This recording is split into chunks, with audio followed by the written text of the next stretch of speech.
Every person who ever changed the world had the same 24 hours you do, the same 1,440 minutes, not one extra second.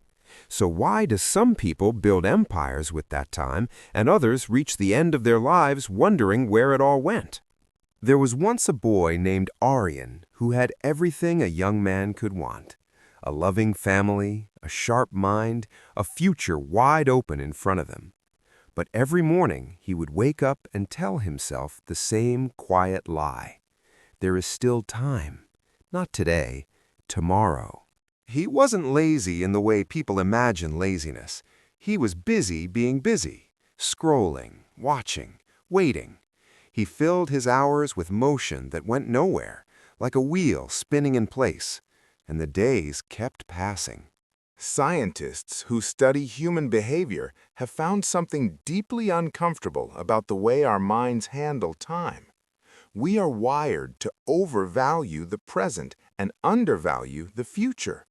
Your brain literally perceives a reward today as worth more than the same reward next year, even when logic says otherwise.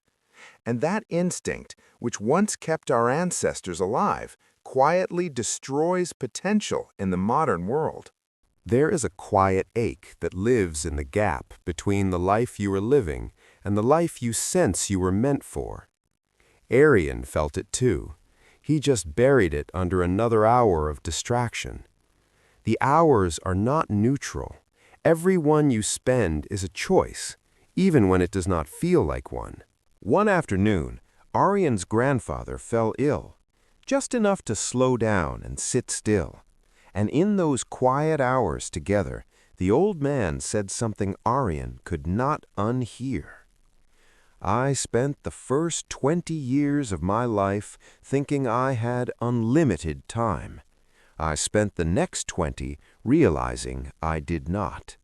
The only currency that matters is the one you cannot earn more of. Something inside Aryan shifted. Not a dramatic conversion, not a sudden burst of motivation, just a crack in the wall he had been building around his awareness for years. He began something small. He took 1 hour, just one, and protected it. He used it to learn a skill he'd been postponing for 3 years. The next day, he did it again. Not because he became disciplined overnight, but because he had finally felt the real cost of not doing it. Neuroscience tells us that every repeated action carves a deeper groove in the brain. Habits are not willpower, they are architecture. Aryan was not becoming a new person, he was building new roads inside the person he already was. Within a year, the skill he had postponed became his livelihood. When researchers interview elderly people about their regrets, the findings are consistent across cultures and continents. People almost never regret the things they tried and failed. They regret, with a sharpness that surprises even themselves, the things they never tried at all. The wasted afternoon, the version of themselves they could see but never reached for. Time does not announce itself. It moves with the same indifferent consistency whether you are building something or watching it pass. The value of time is not discovered in motivational phrases.